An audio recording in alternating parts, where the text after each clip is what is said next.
The C8 generation Corvette ZR1. This car makes 1,064 horsepower and 828 foot-pounds of torque. It does 233 miles an hour as a top speed. It runs a quarter mile in the 9s and 0 to 60 in the low 2s. This is the most powerful production Corvette ever built and one of the most powerful production series cars ever produced. If you want to learn how this is possible, this video is for you. We'll be taking you on a very exclusive look behind the scenes months before this car comes out, where you'll be hearing directly from the men and women responsible for the C8 ZR1. So with that, enjoy the video. Got you running in circles, I know. Get your paws off my Dolce cologne, off my throne, 'cause you know you wanna walk away and forget about it.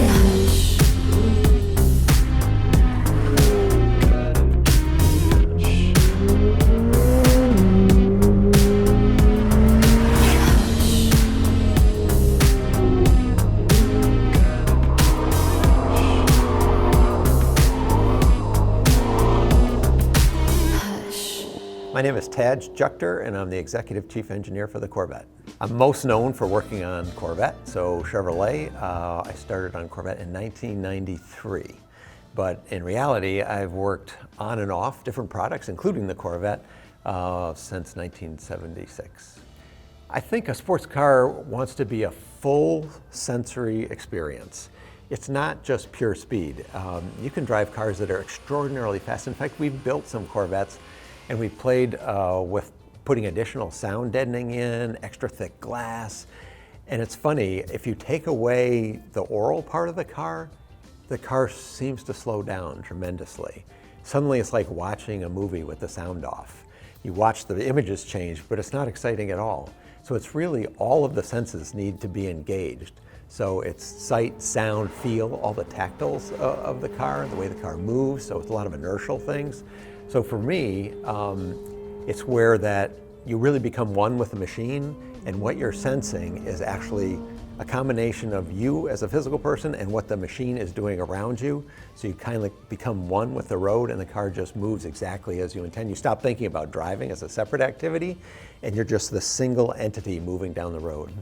So I've always been interested in performance machinery, all different kinds, whether it's aerospace, cars, bicycles, motorcycles, go-karts, you name it. I've always been interested in things that had high performance, powerful machines, but also things with a level of human interaction. And my dad was a fighter pilot, and I grew up in a Porsche household. He had Porsches when I was young. I grew up on the East Coast, and he used to drive hard. And my sister and I just absolutely loved it. We went crazy. Loved going for a ride, and Dad with his old, he had a 64. Anyway, he used the car. And so dynamically, that was my impression of what a sports car would be. Now in my neighborhood, when I was 10 years old, 1967, there was a guy who had a 67 Corvette, Stinger hood. The thing was an unbelievable piece of art. It looked phenomenal. But all he would do, it was a garage queen. He'd had it in the garage. On Saturdays, he'd push it out in the driveway, he'd wash it, and then he'd push it back in. And I used to sit and watch him, and I thought, my God, what a piece of art that was. And so, in a way, what I do now is to combine those two experiences, the dynamics of my dad driving the Porsche and the art that I saw in the Corvette at the time. I didn't realize it at the time, but ultimately, over the course of my career, melding that art and science and performance and dynamics, that's what my job became. So the ZR1 is the best of everything. You know, it's supposed to, for somebody who wants the ultimate Corvette, so best performance, but also best driving experience, also all the features and functions that somebody might want to have as a daily driver. It's kind of the top car that we can put out there. You know, we did it for the 4th generation. We didn't do it for the 5th generation. Brought it back for the 6th generation, so I've been lucky enough to work on 3 of the 4. And so in each case, we were looking to take everything we had done previously and see if we could top it. So for the 6th and 7th generation, we supercharged it. And this time, turbochargers, the new architectures let us put turbochargers on the sides of the engine. It fits in the architecture and lets us go for really unheard of levels of power and performance. So this ZR1 will be the top of all the top cars. It's truly amazing.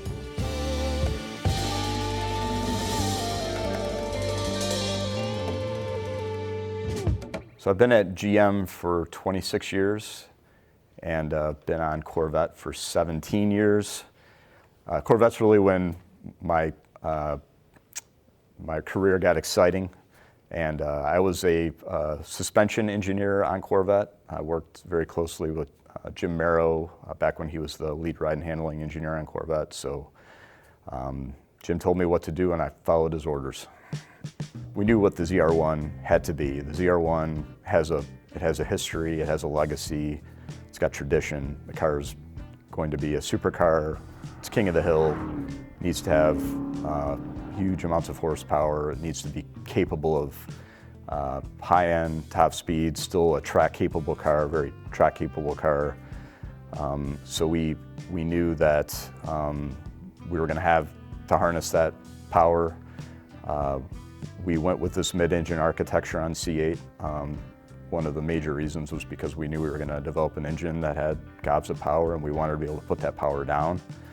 So we had the package of the LT7 engine many years ago. It was used to develop the engine compartment on the C8. And then the body structure, all the loads, a lot of the Aero loads we had good estimated guesses on what those were going to be, and we packed all that into all of our models back then to develop the structure properly, to harness the kind of power the LT7 was going to have.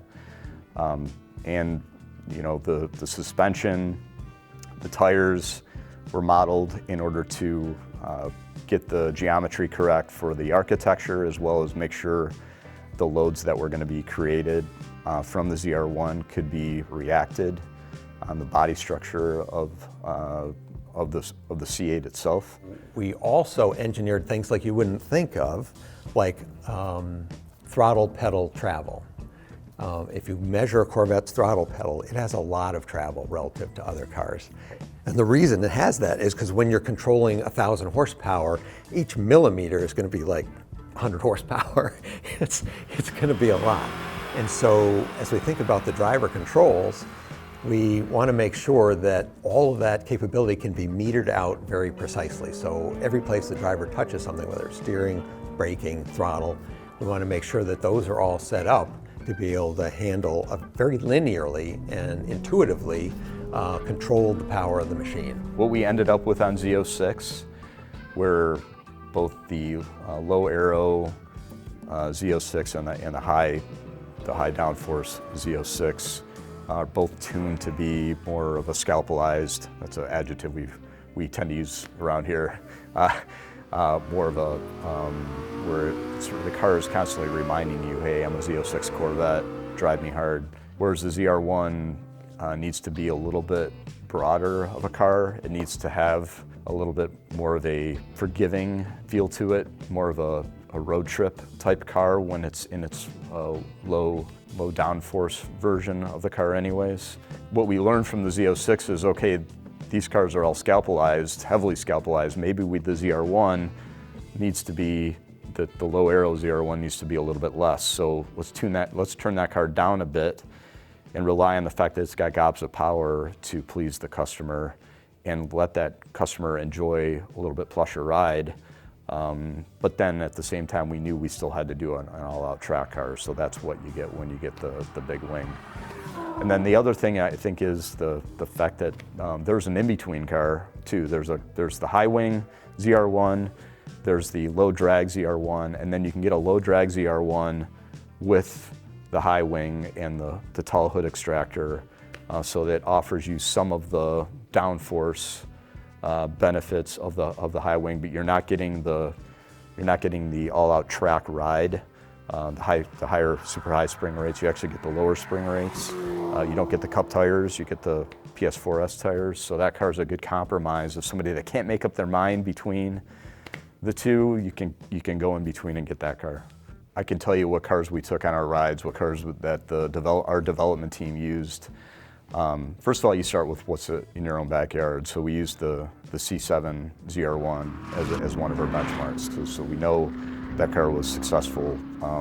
Obviously, completely different architecture, power levels though similar. So that was a car. The Porsche GT2 RS was another car that was used, and each car has kind of it's the things we like about it and the things we don't like about it. So that car had some characteristics that we targeted. Different Ferraris, the SF90 is in there. We've got one of those here at the Proving Grounds now. The 458 was a car that we used in developing the C8. That car, we've actually I think bought 3 458s.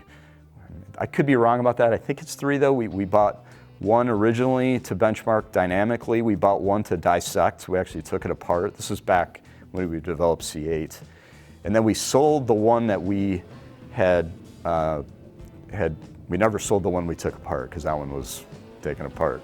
One we used as a dynamic vehicle, dynamic evaluation vehicle. We sold that one and bought a 488, and then we're like, no, we need the 458 back. So we sold the 488, got the 458 back, and not sure it's still in our fleet, but that car was really a great benchmark car for the Z06. But the SF90 has been a good benchmark for the ZR1.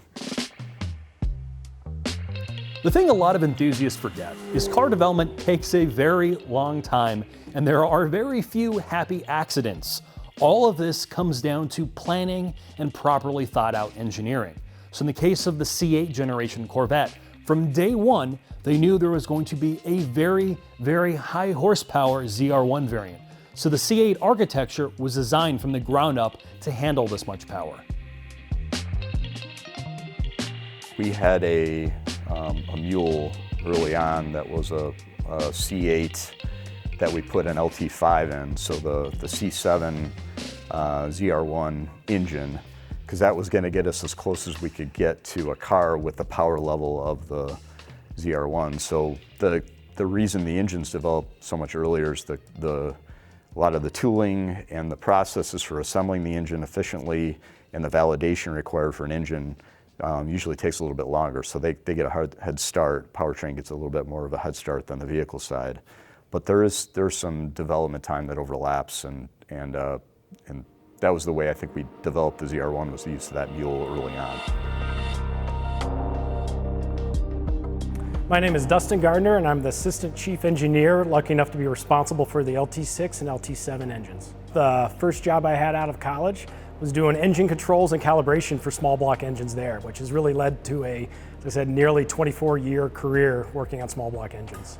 So the LT6, LT7 program, Gemini twins as we love to call them, and we've named the architecture after.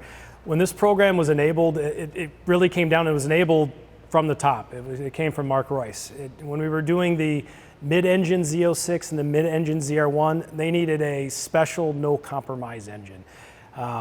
Never before, at least in my 20 plus years at GM, I've really been given a project that isn't confined to an evolution of another product. It's really a mission statement, accomplish something uncompromising.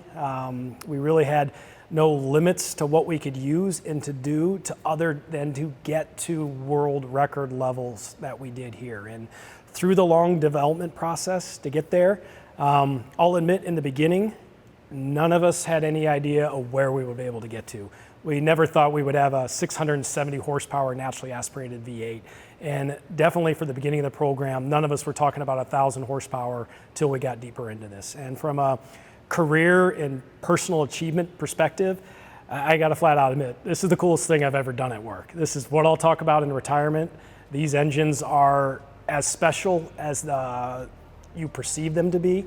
And they're really going to be one for the history books. So the LT7, like the LT6, had a mission, and that was really to bring the engine that the King of the Hill ZR1 deserved. big power from a big boosted engine. With that, the LT7 and the ZR1 produces a peak torque of 828 pound-feet at 6,000 RPM. And more than that, it produces over 800 pound-feet of torque starting at 3,000 RPM all the way out to 7,000 RPM. And what that gives you is a linear power build through that RPM range that's very steep, leading up to peak power at 7,000 RPM of 1,064. And to put that a little bit into context, the previous generation ZR1 LT5 was no slouch. That produced 755 horsepower. The LT7 makes that same horsepower from that big torque curve at 4,750 RPM. So you have over another 3,000 RPM to go after you've made the previous generation's power level. So the development of the LT7 started at the same time it did for the LT6. The LT6 was out ahead of the LT7. Its prototype build events, its development milestones happened before they did subsequently for the LT7, even though they were greenlit at the same time. And then through that development process, as we learned on the Gemini architecture and all the things that they were going to share, we could feed those learnings back from the LT6 into the LT7 throughout the development cycle.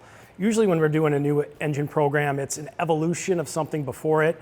It's to get a little bit more power, meet new emission standards. The LT6 and 7, when we started and architected those, there was no foundation to start from. We were really, as I said, given that mission statement to achieve that end goal and really didn't have to share any parts or any limitations from any engine before it, which was a huge enabler to get to where we got to today. So if we look back to the previous generation Corvette, supercharging was our go-to method there for boosting. Both of them offer pros and cons there. The supercharged variant for the previous generation was the right solution for that application. When you look at a front engine vehicle, your package constraints are much different than a rear engine vehicle. You can't put turbos on the side of an engine next to wheels that turn. So this was another thing we always wanted to do, a twin turbo Corvette V8 that the mid-engine architecture enabled. And then the other advantages and limitations you have in the front is line of sight, right? There's only so far vertically you can go, both for supercharging and intercooling. So another huge advantage of moving to the mid-engine architecture is that it enabled us to do the turbo setup we wanted to do. Then the other advantage is motivation to do it is we were reaching for a 4-figure power number. The inherent efficiency of turbocharging is really enabler for that power levels. If we look back to the previous generation's LT5 supercharged engine, which made 755 horsepower, we were almost putting 1,000 horsepower through that engine, given the supercharger is taking over 150 horsepower to run. So to get to a 1,000 plus horsepower engine on a supercharger, you're putting 1,200 plus horsepower through the engine to get there. So the natural efficiencies of the turbocharger are a huge enabler to that power level. With the flat plane crank enables us to architect the engine in a really efficient way with twin turbos. Different from the LT6, the LT7 has a completely separate intake manifold. So the way we treat those two turbos and that split intake manifold is it really operates as two 4-cylinder engines. And that way we can do closed loop boost control by bank, and we don't have the turbos communicating with each other or fighting with each other at all. We can truly isolate the engine to both sides, which is another big enabler to balance the power and efficiency of the engine. The one downside to go to turbocharging is obviously turbo lag. We can't cheat physics. We all know and understand that. So what can you do to mitigate that to then gain the efficiencies you have there? So what we've done with the LT7, and this is further enabled by the split intake manifold, true twin 4-cylinder setup, the turbine sizing of the turbine is in an integrated exhaust manifold. So it's a mani-turbo, it's one unit, which enables a specific packaging environment for this engine in this vehicle, and it brings that turbine wheel very close to the exhaust valve. So the first step in building turbo speed boost is you got to get that exhaust energy to the turbo. You make that only a few inches apart. Then the path from the turbo up to the intercooler is only a few inches. We have on-engine, very large intercoolers. Then from that is a shorter path to a very small, dedicated intake manifold for that side of the engine. So very little air to compress. Then in addition to that, under dynamic driving conditions, we have electric actuators on the turbo. So this is not a mechanical, pressure-based, or vacuum-based wastegate control. We have full authority control over the wastegates as well as the bypass valve. So in dynamic driving conditions, read that on the track, braking zone, and you tip out with boost, you're still carrying engine speed and airflow through the exhaust. We'll go into a closed loop boost control where we'll actually mitigate the blow-off valve as well as the wastegate with the throttle body closed and maintain boost ahead of the throttle body. So when you exit that braking zone or corner and roll back into the throttle, it'll behave much like a naturally aspirated engine because you have full pressure ready to modulate just with the throttle body at the intake manifold. So that is a big enabler to make this on the track not have that rubber bandy turbo feel of old. For us, when you're dealing with this much power, you have a ridiculous amount of heat and flow coming from the engine that you got to get to the rear of the car. And you can model that, you can simulate that, you can design your exhaust system to account for that. But our models only take us so far, so we've got to get our first shot at the system. We'll put on the car, we'll take it out to the track, and we found room for improvement in the exhaust system, and we've had to develop unique on this particular car, on the C8 ZR1.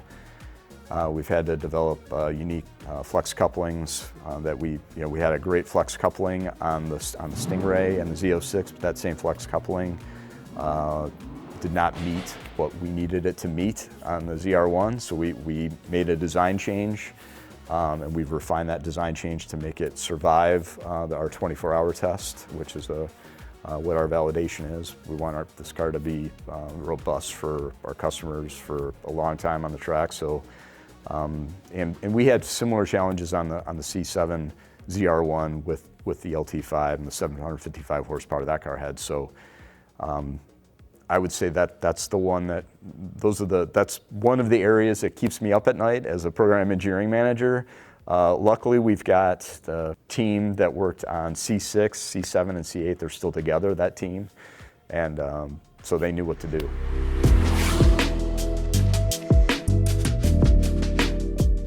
Needless to say, 1,064 horsepower generates a load of heat. And in the past, to be frank, that's something the forced induction variants of Corvettes have struggled with.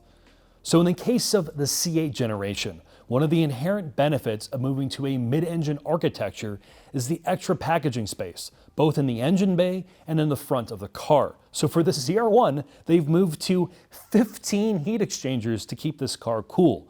You've lost the frunk available on cars like the Z06, Stingray, and E-Ray, and in its place is a pass-through hood, or an S-Stuck designed hood. So gone is the trunk, and in its place is a giant heat exchanger. You combine that with extra air inlets in the rear hatch on the left and right of the fenders for more airflow to the engine, and extra venting in the split window design. This leads to a very track-capable, cool car. This in fact runs the same oil bogey numbers as the naturally aspirated LT6 powered C8 Z06. So back to the Gemini twins, LT6 and LT7, starting from the beginning. Both from a cooling and a lube system perspective, we were planning on doing both these engines. So it's kind of like we go back to the block structure was designed around these loadings. The lube system was designed around this as well. So the LT6 has its 7 oil pumps, 1 pressure pump, and the 6 scavenge pumps.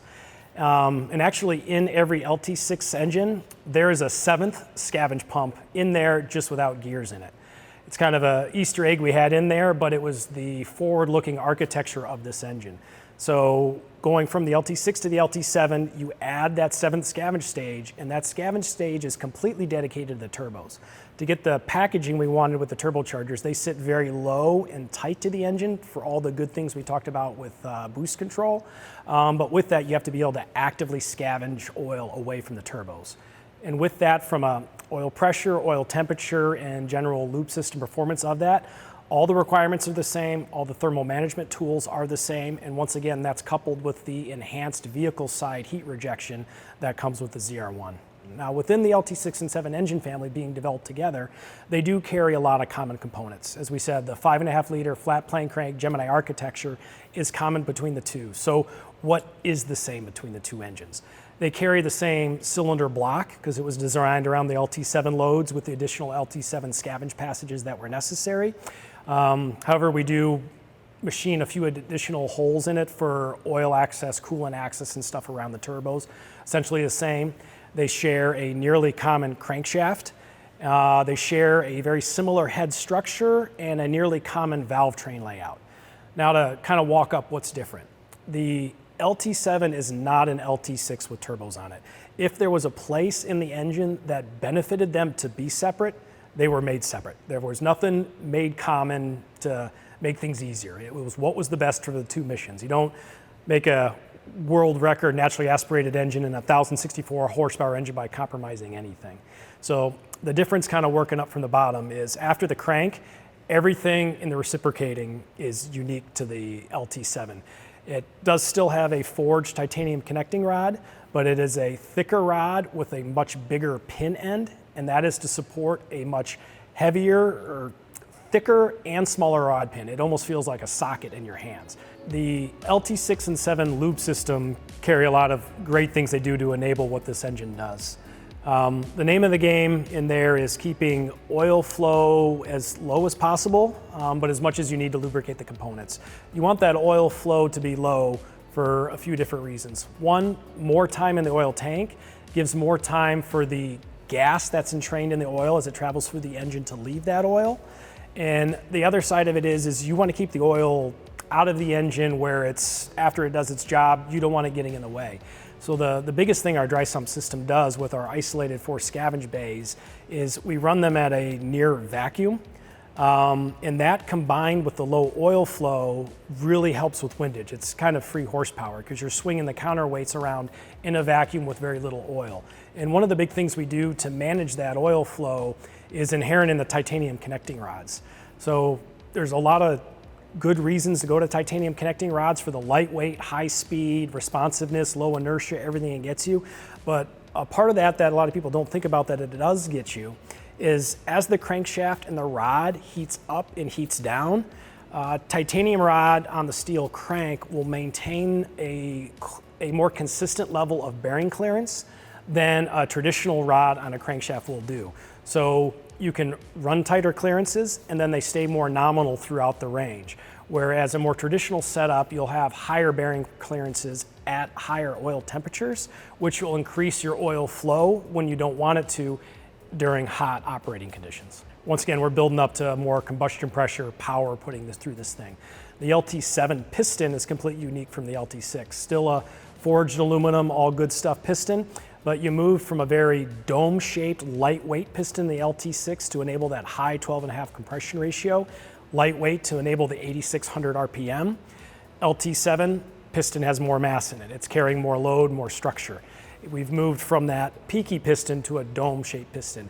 And in doing that, we actually had to move that bigger pin down in the stroke. So the LT7 actually has a shorter connecting rod than the LT6 to enable that beefier piston and that beefier pin. And with that dish piston is one of the halves of the part to get to the 9.5 compression ratio compared to the 12.5 that is unique to the LT7. The other part that enables that lower compression ratio moving into the cylinder head, now I said the structures and the valve train layout are essentially common, but there are some very key differences in the head. The head is a unique casting for the LT7. We didn't try to make common castings with different machining changes, a completely dedicated casting. So with that, we have a much larger combustion chamber. That combustion chamber is still 100% CNC machine like the LT6, just complete work of jewelry when these parts are come out on the machining. In addition, we have fully CNC machined intake ports, and the exhaust ports are fully CNC machined like the LT6. However, those intakes, and especially the exhaust ports, are ported differently and packaged differently in the cylinder head. On the exhaust side is the biggest change, where the LT6 is taking the 4 ports evenly spaced, and they're before they get to the exhaust manifold, turning that exhaust gas flow up and together into the middle to turn it into the tubular headers that are on the LT6. We're doing about the opposite on the LT7. With our integrated mani-turbo, the outside cylinders are effectively turning that gas flow in and down. We're doing the opposite. We're bringing it together and we're bringing it down before it integrates into that manifold.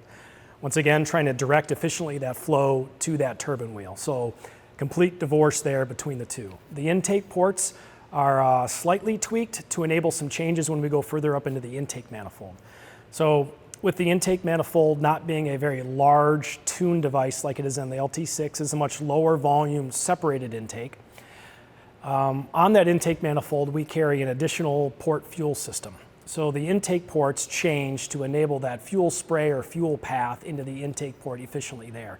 Now we added that second fuel system for a few different reasons. One of the major reasons, obviously making 1,064 horsepower, you're not doing that on 8 injectors.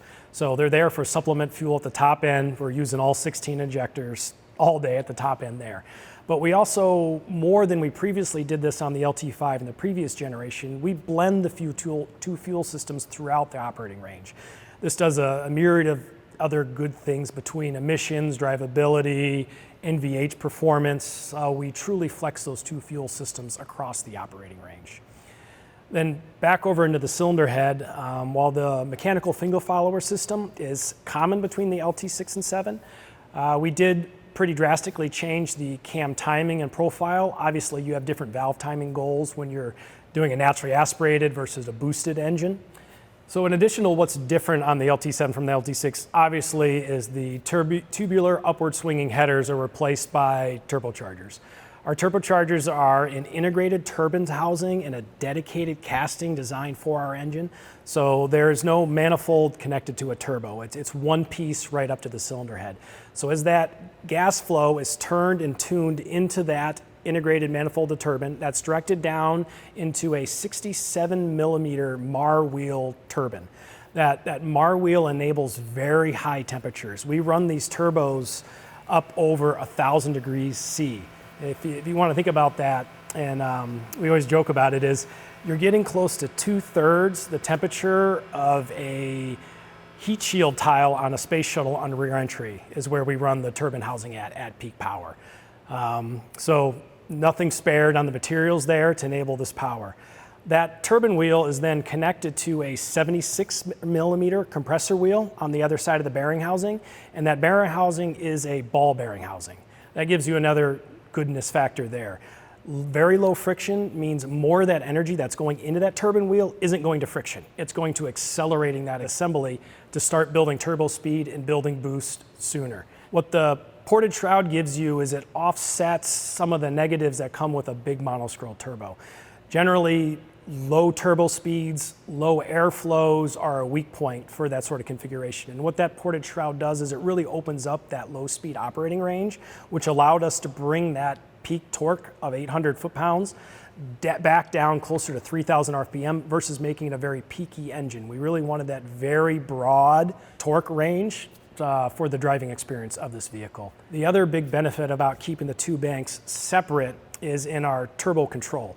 So on the turbos, we have electric wastegate controls, electric blow-off valves, and we actually have turbo speed sensors on both turbos. So we can operate them as true 4-cylinder engines, boost-wise, and we actually closed-loop boost control on those with those actuators, and knowing the turbo speed is another piece of the power equation here. Turbos have a fundamental speed limit. They can only go so fast before structurally there's nothing left. So with the speed sensors, we can run these turbos up much closer to their red line, and we will close loop control on turbo speed to maintain the maximum turbo speed we can to enable the 1,064 horsepower. And with that engine is all certified on 93 octane pump gas. So you don't need to go get race gas if you're at the track to get full power there. You don't have to go get E85 and or maybe a special cal to unlock it either. The LT7 in the ZR1 from the dealership, 93 octane pump gas in it, and you've got all it has to offer. You've probably heard a lot at this point. The C8 generation Corvette was always designed with a broad spectrum of performance in mind.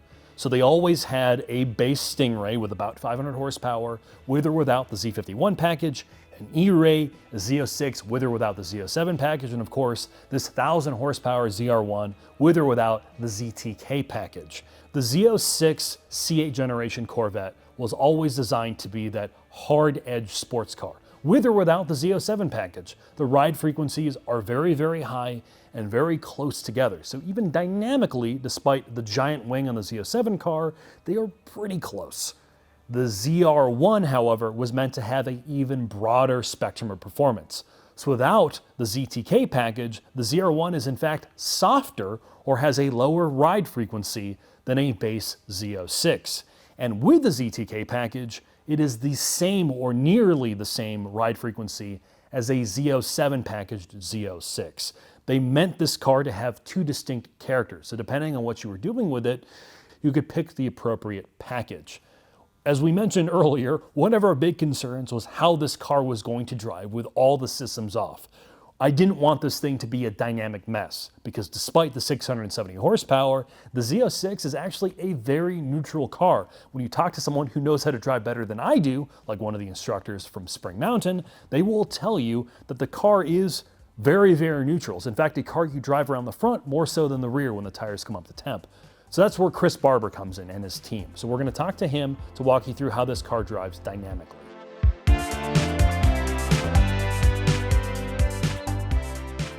We're in the shop with Chris Barber. Chris, can you please explain to the boys and girls what you actually do at GM?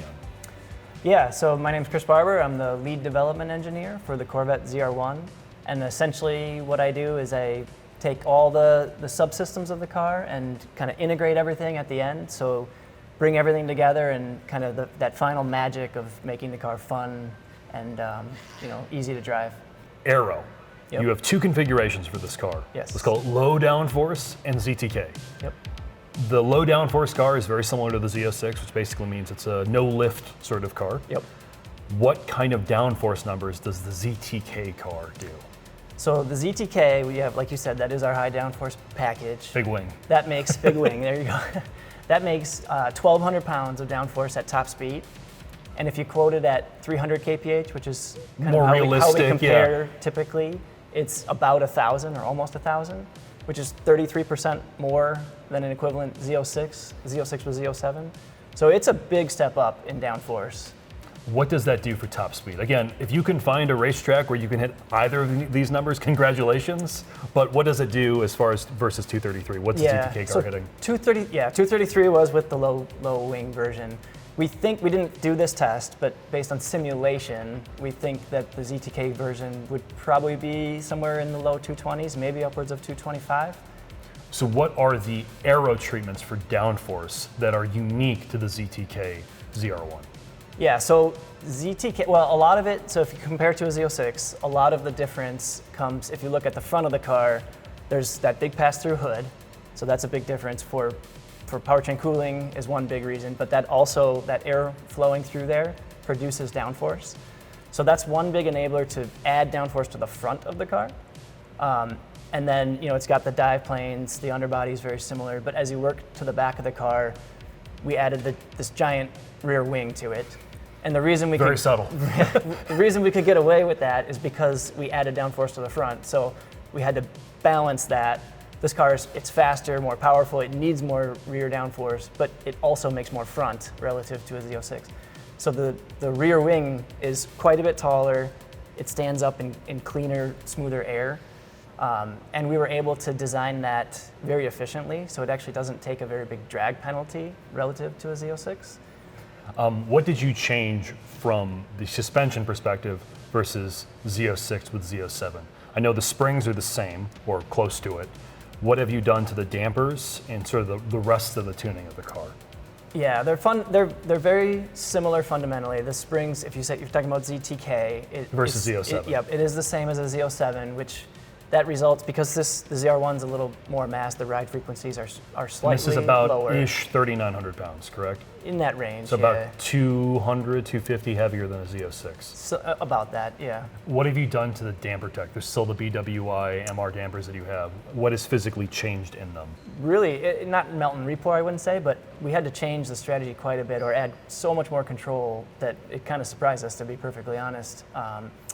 But a lot of that magic, in how the dampers are tuned was a big reason why this car ended up so confident on track, because when we started with the Z06 Cal in this car, that's kind of our natural starting point, right?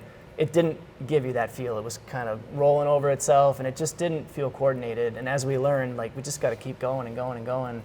It just loved all that extra control, and the end result was this nice, tight, stiff feeling car on track that it kind of just takes a set, sticks, and it's so happy. Do the dampers have more compression and rebound control in both directions than the regular Z06 or Z07 shock? Yes, they definitely do. Yeah, and that's all calibration stuff. How have you changed bushings and, as Michiganders call it, stab bars? Just slight calibration differences? Yeah, they're similar to Z06. The ZR1 makes more power, so a lot of the effort there was adding more rear grip. So you soften up the rear a little bit? Right, yep. From a braking perspective, you have an enormous amount of power, and it's not the lightest car in the world. Yep. What have you done for managing those speeds and obviously the heat associated with it in the brakes? Yeah, so this is it's a new brake package, but the calipers are fairly similar to a Z06. They're upsized, so the rotors are also bigger. These are front and rear, now the biggest we've ever done on a Corvette. But a lot of the difference of where the performance gains come from are in the rotor technology itself, which is mostly from the manufacturing process. So the supplier uses like these long strand carbons essentially, and that's how they build the rotor, and the result of that is much better wear and temperature rejection characteristics. So these rotors are able to withstand a lot more energy than a Z06 system. So it's a combination of bigger and then a better technology in the rotor to help us with that. And we see actually with this car being quite a bit faster and harder on, obviously more power, more speed, results in harder on the brakes, it still has better wear characteristics than a Z06. There's a lot of optimization around this car. For the E-diff specifically, like a lot of the difference is the torque that comes into that system. A diff, all it can really, it just distributes torque, right? It can't do anything else. So the way that the torque comes in and how much torque, that was what we had to work a lot on, a big difference relative to Z06 and how that was managed. And to that point, the diff team, everything overlaps, obviously. All these systems have their ability to overlap on the other one, but the diff specifically, there was a lot of work that had to be done with the engine team in how the engine team was delivering torque. So if the driver asks for X amount of torque, it has to be this nice smooth application so that the diff doesn't just get this overwhelming wall of torque that at some point it can't do anything about it, right? It's just going to blow the tires off. So another huge enabler for making this car drivable is, I touched on the torque delivery relative to the diff, but if the driver, it needs to be a linear response for the driver to trust the car. So we spent a lot of time developing a really sophisticated anti-lag system from the engine, and that was a game changer in how the car drives on the track. So you get, with the system active, if you tip out of the throttle, it'll maintain engine boost. There's a lot more going on than just this, but essentially it's keeping your wastegates closed, maintaining engine boost, so that when you tip back in, the torque is there and you get a nice linear response to your pedal, which for a driver that's what you need for confidence. We did a lot of development, obviously, to make sure that this car was very confidence inspiring. So still neutral. Very neutral, yes. Yeah, and like I said, when we started without that anti-lag, some of the stuff that we hadn't done yet, we were wondering if this was finally a little bit too much. But with all these systems that we're talking about, as you just kind of iterate and get everything nicely balanced, the end result is kind of similar to a Z06 in how you described it. It doesn't drive off the rear like you would think. You're not just always managing oversteer. You're working the front and then managing power. Yeah, then you can kind of point the nose and trust that the systems are doing what they're supposed to do to keep the rear planted. And it's surprisingly good at putting that power down. Is that through PTM or is that just through? No, so that's what I was going to specify. We do a lot of development with PTM off. So PTM is obviously very important, but for the base chassis, to answer what you're getting at, as development drivers, we do a lot of the time with that system off so that we're not just leaning on it and making that the only way to drive the car. So the fundamental chassis with all the, specifically PTM, because ELSD is always active, things like that, right? So with PTM off, the chassis is still very confidence inspiring. And then when you turn it on, it just gives you that much more confidence to you don't really have to modulate anymore, right? You can just go to watt and let the system do it for you. So I think it really comes down to your driving skill level, but also just how well you know the track and the conditions and things like that. So if we put this in the hands of a pro driver on a track they know, we would say drive its system off. That'll be the best way that you'll be getting the best lap time. The car is very confident to drive. We would not have to say, oh no, this thing's undrivable, you need PTM. But if you don't know the car very well, even myself, when I go to a new track, I know the car very well. I still would go, I still would learn it in PTM. So you have to be realistic. But you have to, relative to a Z06, you definitely have to respect this power more. It can bite you if you're not working your way up to it. But when you're comfortable with the car, it's pretty impressive how balanced and confident you can be. Dynamically, and is that the same for the non-ZTK cars without all the extra mechanical grip from the big Aero pieces? Not as much. So that version was never meant to be the track star. Car, yeah. We always bring both versions to tracks. That car is fully developed and validated to be track capable, and it's very good on track. It doesn't have, it's got PS4S tires versus the ZTK has cups. It's just designed to be softer and more compliant, and it doesn't have the downforce. That's the biggest thing. So that car does lean on PTM more. It's still capable without it. We do the same thing. We make sure that the car is drivable, but I would be, I think that car, if you were trying to go to a track day or something, I would recommend that you would run that one with PTM. How do you make a car like this, a complaint that Mark and I have with a lot of cars that have a lot of electromechanical systems like this does, how do you make those systems transparent to a driver where when you're behind the wheel, you are just going faster and they don't seem to impede your driving experience? How do you make that transparent to someone? Yeah, I mean, that's exactly what my job is. It's a lot of... Yes, how do you do your job, Sarah? This is basically my question.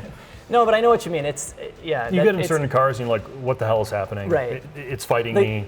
I don't know why it's doing the things it's doing. The main goal is we don't want, a lot of those systems are overlapping capabilities, right? They can all impact driving dynamics in overlapping ways to some degree.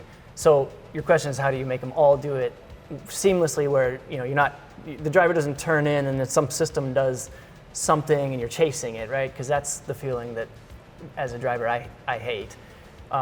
So that is what we spend a lot of time at these track development trips that we go on, where we've got, there's engineers that own the diff and the MR system and steering, and everybody has to kind of work on their own, but nobody works in a bubble. So that's one of the awesome things about this Corvette team is we all have a common mission, right? That's how everybody wants the car to drive, and we all know that. So people will do some work on whatever system they have, and then we'll bring everything together, have somebody drive and evaluate, and we kind of just have to iterate. The process is a little bit manual in the sense that if the diff made a 50% change and it does, a huge impact on corner exit, then that's going to impact what the MR cal does, or vice versa, right? So we all have to kind of make subtle changes and work together. And we've actually, on track trips, we've started developing this kind of control system where everybody knows what everybody's doing now. I think what we do a lot better now in the 8th generation development process is we've got a few more drivers that are trained to do this stuff, and we just work as a team where everybody's giving impact or giving their impressions, and it's not top down. Right, exactly. It's very much not that. It's kind of a luxury that some of our executives, like very high up, Mark Royce knows how to drive these cars. He's track certified. He can come and evaluate cars with us. There's never like a top down push of you have to go do this. It's very much driver and engineers as a team, and at the end of the day, that's what we want. Final thoughts on the Corvette C8 ZR1. What Chevrolet has accomplished is building a genuine hypercar supercar. It rivals or exceeds the performance of brands like Lamborghini, McLaren, Porsche, and Ferrari for a fraction of the price. And unlike a certain other domestic brand, it's built here in the US in Bowling Green. And this vehicle is being built for a slightly more affordable price than its competitors, making this arguably more accessible. This vehicle is doing all of this while also still maintaining your connection to it as a driver, something that's becoming increasingly difficult in today's world. Well, if you watch Corvette history, we shy away from taking the driving experience away. And if there's a driver aid that we decide has merit, we try to always make it such that you can shut it off and get back to basics if you want. Now, the regulatory environment is driving cars to add more and more content to support the driver, basically take the driver out. Driver's prone to mistakes. We're going to have all this technology in there to prevent that. We're actually super fast adopters on some technology. We're slower adopters on stuff that takes the driving experience away. And we're very intentional about keeping everything we can, the tactile, visual, audible cues that make you the center of the machine. Regulations around the world are trying to isolate you from the machine. Everybody wants them quieter. The advent of EVs, it's really hard to do an EV that has tons of character. They're all kind of the same, they're very similar. And so we are embracing it as much as we can. Even the E-Ray that we brought out, it's still a very visceral machine. It's obviously, even though it has electrification, it still feels like a sports car, and it still has the Corvette character that you'd expect. So the answer to your question is, you have to be thinking in the mind of who's going to buy a Corvette. The purpose of the Corvette is not transportation, it's driving enjoyment. You can buy something else if you just want transportation. And so we have to provide the entertainment that goes along with that. The feedback and the entertainment, it has to be something that you're willing to pay a premium for. They're not as expensive as some sports cars, but you get a lot for your money, and you have to have a reason to purchase it. And so it's really incumbent upon us, again, to push back against the homogenization of everything in the auto industry to try to make all the things the same, to give you that unique and characterful experience.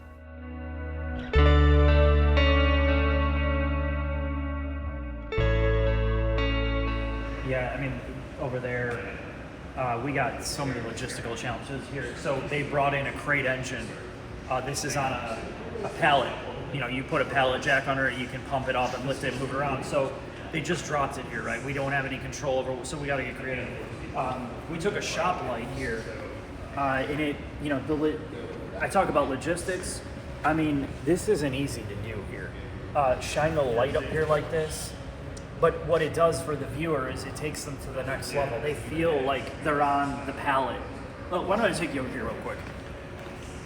I mean, what are you going to do with a sack of tires, right? I mean, tires, this is, again, another logistical nightmare. You know what it's like moving 4 tires? You got to use a dolly, right? You move them around. It's a lot of weight. So they don't have lights here. So we took 2 low-power LEDs and we shined it using a war boot, my grandpa's war boot from the 1960s. And now we have illuminated tires. And what this does is, again, it brings that viewer to that next level of, am I on top of those tires? They feel like they're part of the rubber. So we're putting rubber to the road, kind of metaphorically, right?